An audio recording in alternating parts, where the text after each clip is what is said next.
Hello everyone and welcome to Riverside Crafts. I'm Ray and today I'm going to be looking at shaker cards. I don't just use my shakers for Christmas cards, I use them to make tags as well. So I do them in small sizes to go onto my Christmas parcels. So you can put all sorts of things in a shaker. It doesn't just have to be glitter or beads, it can be little stars, you can be gems. You can put all sorts in, so it's quite nice to have a good selection of different ones to play with, and that. So they move nicely. So that's even little tiny beads look quite cool in them, and that make nice noises. Kids love them, which is always a good thing. So shaker cards, how I make them to start off with. To start with, I normally have my background, and then I'll have my die cut piece to go on it. So I'll have my background piece, my die cut, and then I have some cellophane, or normally it's half packaging. Sometimes I put a die cut on the back of it, sometimes it's stamped image, so it varies depending on what it is I'm doing. So I'm going to show you where I start and where I get to go the thing. So I've cut out this is two circle dies, so two separate circle dies put together to cut out a shape. You can use ovals, squares, whatever you've got really. It's quite easy this way. Red liner tape you need, and foam pads.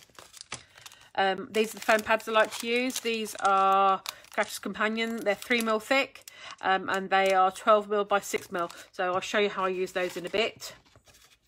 Okay, and I just want to say welcome to Sue, I can see on there, and I think that says Dawn. I can't read very well when I'm upside down, I'm afraid. So if I haven't got your name right, I do apologise.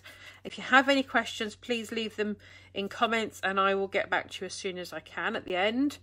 So that you can see. But when I'm doing so, my red liner tape, I use the thin one because I'm going around a thinnish edge. So, and I just literally just sort of drag it around it, going around a little bit higgledy-piggledy, not perfectly at all. It doesn't matter if I've got creases in it, as long as I've gone all the way around the outside, it's fine. So there, trim off the extra bit. So that's now got red tape all around it. Okay, so I've got two bits I've prepared earlier, so I wanted to show you how I do it if I've got a lacier die as well. So I've got, this is my basic round, nothing fancy, just two dies put together that's circular. I'm just going to take my tape off now. There we go. Somewhere on here there should be my beginning and my end so that I can lift the red line tape off. Here we go. It's coming off now. Wonderful. Okay, and I've got a bit of cellophane here. So I'm just going to stick this into place on there. So that's that one on. Just going to do this one as well. Make sure it's stuck in as many places as possible. So it's got a best chance of sticking. I found that red line tape is the best to use to do this with. It seems to adhere better than anything else I've tried. So they're all stuck on now. So that's stuck onto my cellophane. Right. All I do is I literally follow the shape of whatever it is I'm cutting around and trim off the excess. Some of your acetates or cellophanes will cut with your die. It will depend on how intricate your dies are and how much pressure you've got on your die cutting machine. So rather than risk pushing it through and doing damage, I tend to chop it round with a pair of scissors. As I said, I use all my old packaging from dies and things to create my cellophane. Now, when I've got a lacy edge like I have on this one, I don't cut my edge round the lace bit. I go on the inside of it. So I keep my scissors just underneath where the lace is, cutting around so that I've got the cellophane in the middle, but it's not actually acetate. I don't know why I keep calling it cellophane today. Because that way around I'm going to get a neater finish than trying to die cut round everything and then match it up. Okay, so that's how I have got so far. So that gives me my 2 pieces then ready to do my... Okay, so that's got my cellophane on it. Take that out of the way. Right, I'm going to do this one first, which is a die cut on here. This die cut is one we've got in the shop. It was a, I think it's a Creative Expressions die cut, and I really liked it. It was really cute. So that's what I put onto there. I've got my oval shape that matches it cut out, and I've got the acetate on the back of it already. And now I'm going to show you how I put my foam pads on. Now, when your foam pads come, they come in a sheet like this. Now, what I do is I fold my sheet like so, and I just literally run my scissors down that gap. Okay, nice and quick, nice and easy. And I've got a nice strip of foam pads to go round. Okay.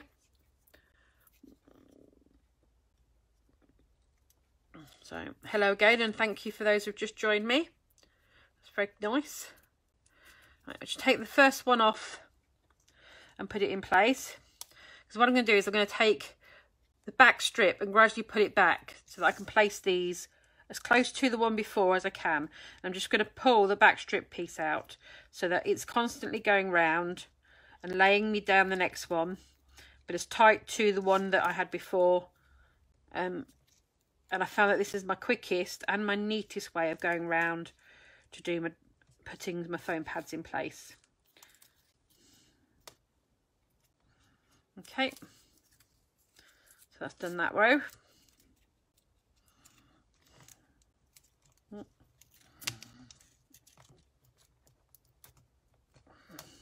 Okay, first one off, put it in place.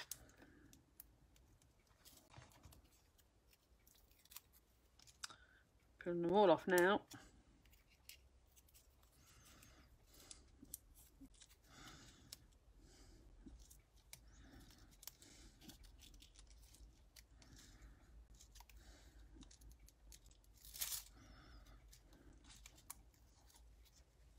So I'm just putting all my foam pads all the way around the outside edge on top of the acetate, but underneath my die cut ring that I've got around the top, so you can't see them when they're all in place, but they will act as my barrier to keep my shaky bits inside.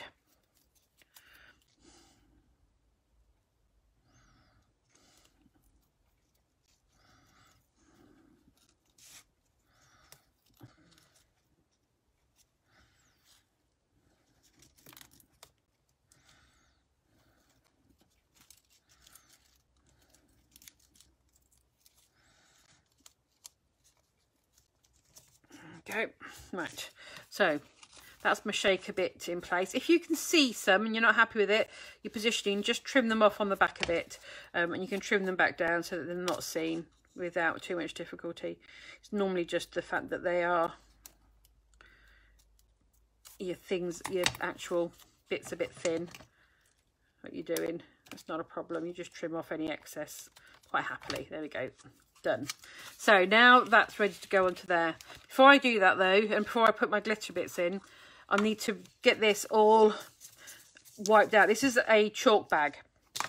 You normally would use it if you were doing your heat embossing, but if you wipe your acetate around with this, when you put your glitter on in a minute and all your other bits, it won't stick to it, because otherwise what happens is everything sticks to the acetate and it becomes just a massive glitter and you can't see what it is. So you want to be able to shake the glitter down, so that gives you that to do this with. Okay, so make sure I've got the thing underneath so I can see what I'm putting in. Right, I'm going to put a couple of bits in here. So I'm going to put a star in. So I've got a wooden star. I'm going to put a few gems in. Now these are gems that I haven't got any sticky backs on, so they're non-sticky back gems. You can always pick some out. And if you notice I've got them upside down, that's because I want to be able to see the gem side when I put it in. Okay, I've got some glitter.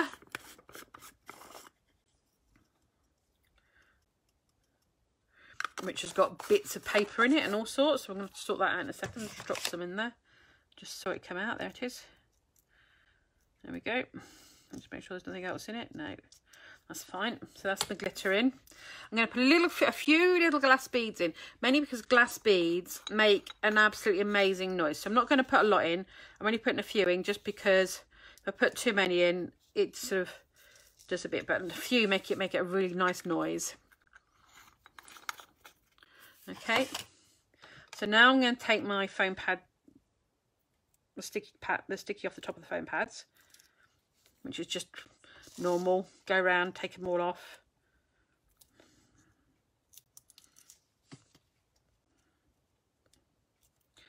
I use a pokey tool to do this because I haven't got any fingernails that are long enough to peel them back. Normally I do have, but at the moment I'm a little bit on the short side because I broke a load. And that.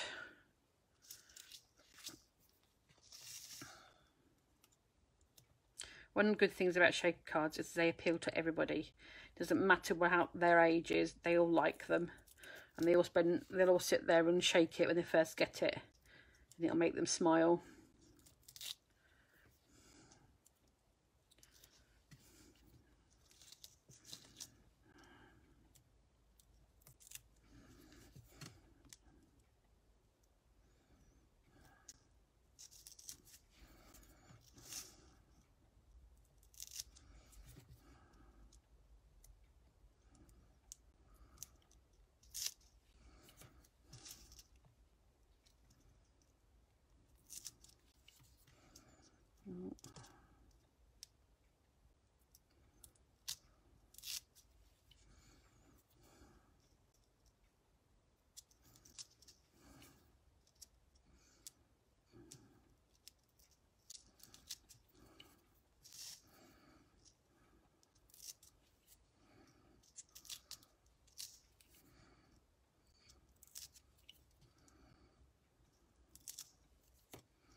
Right, there we go. So, and then put this in as close as I can see it. So I'm going to make sure that I am lining it up as best I can with my image. So put that there. Hopefully my head wasn't in the middle of the camera. Press it down. And here's my shaker now. And it's all nicely running around with this star and his glitter, nice and snow. Okay, so that's my shaker. All right, so that's the first one. I'm going to do another one with you just because I think it'd be nice to do another one, just to go through it with you again. This time I'm going to be doing my gnome. Okay, so first off again is red tape all the way around the area that you're going to put onto the acetate. Put it onto the acetate, trim around it. Put your foam pads all the way around the outside. Wipe out the acetate with your chalk bag. Okay. That's so that your glitter and your gems and everything else you want to put on it will move. I'm going to put a couple of little stars in this one, I think. And we're going to put some glitter in it. I think that'll do. And I'll put a few gems in. Just to give it, if you've got shrink plastic at home, you can do little shrinkies and put those in. They look really cute, and that just gives you a bit more of a slightly different feel. Come on, turn over. Thank you.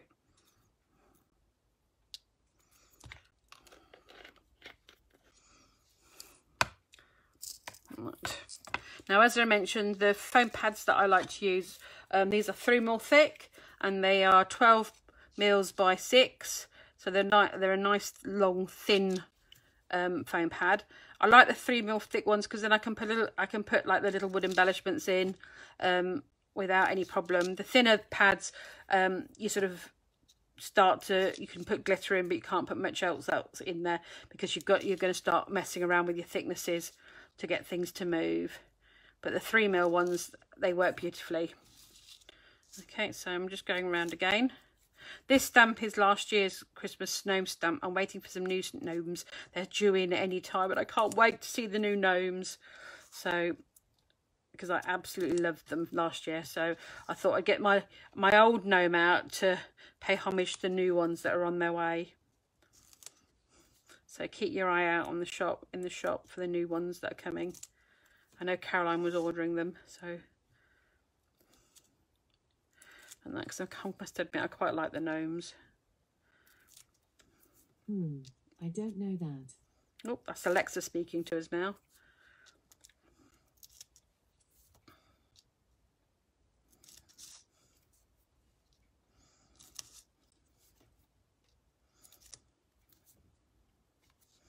Now I'll show you my last trick for finishing them off, so that you can, when you're going to put them on a card, and I'll explain why in a moment.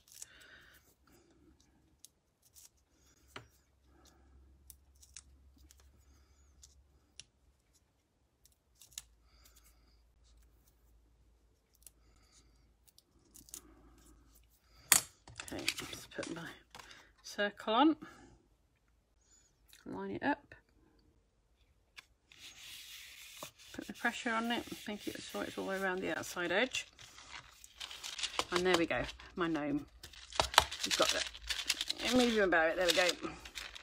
So he's all there now, sorted. Now, you can probably see around the edge, you can see all of the foam pads. Well, you don't really want to be seeing that on the edge of the card. So what I do is, there's two options. I use 3mm ribbon to go around, which looks really pretty. And depending on what the shape that you're going round on, it will slot in the gaps quite nicely and hides all your foam pads without too much difficulty.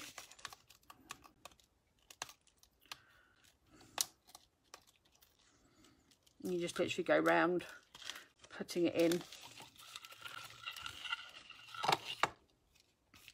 like so.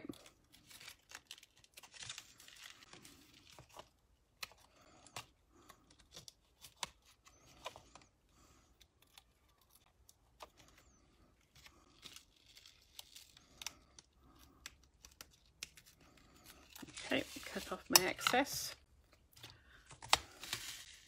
And I'm going to tie it at the top. Just get it all in.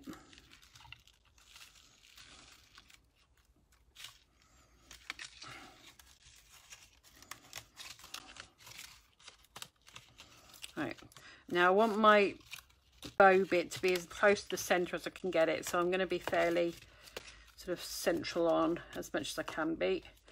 And then I tie a knot, and then I can tie my bow where I think I want it to be on the top.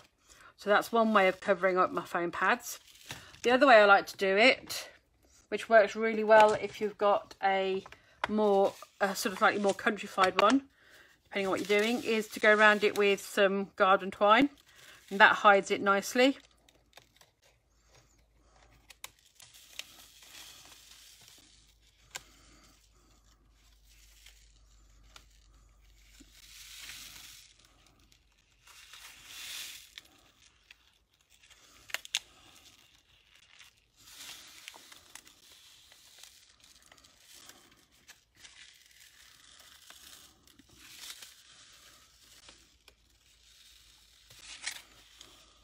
Okay,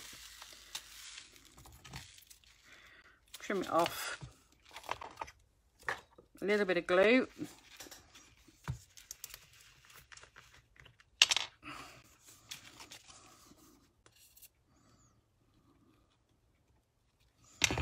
along the top edge, and then just push in that bit, and then you're all sealed. You can't see any have your foam pads going around like that, and that's a nice way to finish it off as well. So there are a number of ways to finish off your work, which is quite nice. So you can use smaller twine depending on what you've got. I'm going to take a couple more goes going round. The shop has a good selection actually, which is quite nice. And you just wrap it and keep going until you can't see your foam pads anymore. If you want to leave it up so you can tie it at the top, then that's fine as well. You just leave yourself a gap and take it round it. Okay.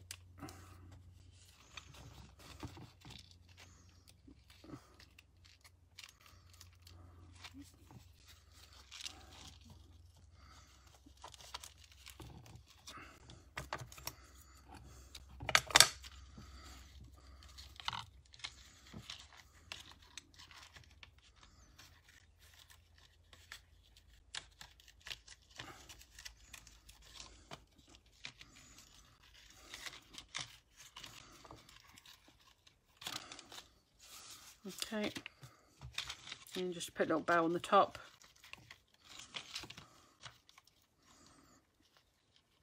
To finish it.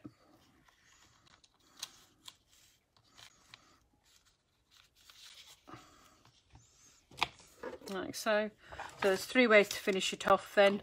I've just shown you, you've got ribbon, 3mm ribbon, which you can put round. Shop's got quite a good selection of ribbons in different sizes, so that's quite a nice thing to do. So you can have your ribbon going around the top of it, pushing in and hanging it so it looks like a bauble.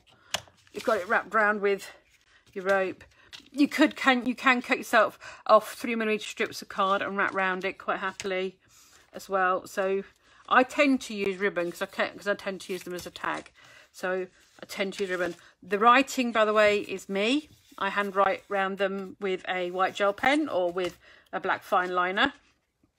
So I tend to put Happy Christmas on things or Merry Christmas. And that's all I would do, is literally go and write it in place.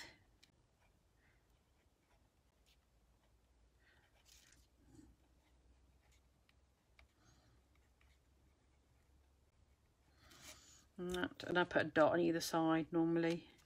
So that's sort of done like so, which works really well.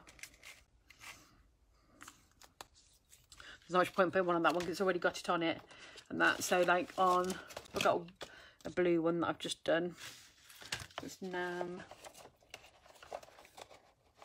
Where's the one I was doing? Here, this one. So on this one I would do, going all the way around it, I would probably write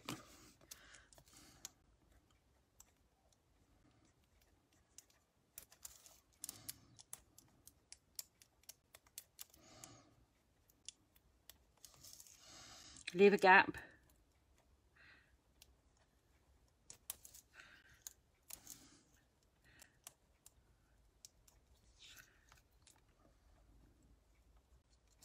Leave a gap again. Do you use so I can space it very simply? I use a finger just to give me a rough gauge for my gap.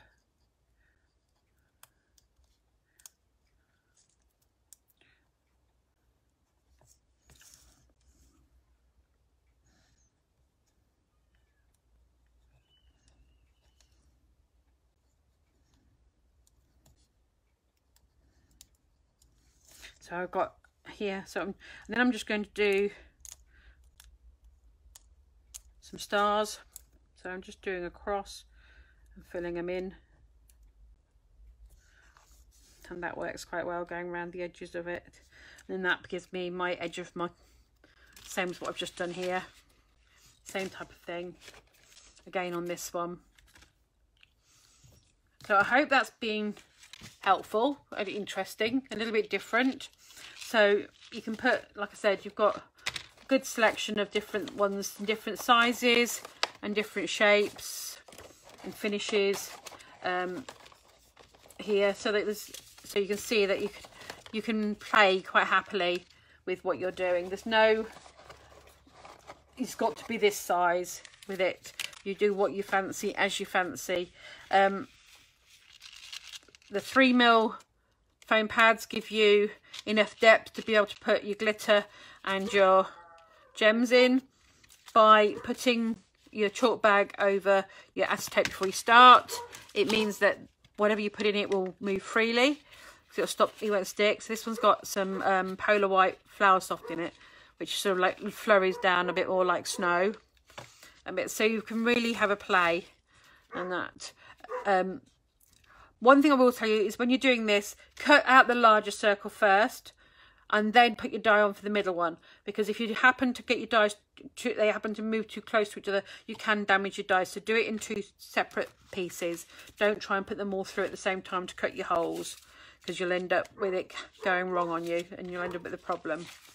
All right, so just be careful on that one, but otherwise really enjoy it. We've got loads of different charms down at Deep In that will also can go inside these, or can be tied to the top to look pretty. So it's the world is your oyster when it comes to shaker cards. You can really play, and as you can see, the die cuts look stunning in them, as do the little gnomes, and does my polar bear, or I think so anyway. So thanks for joining me, and I look forward to seeing you next week. Take care, and bye bye.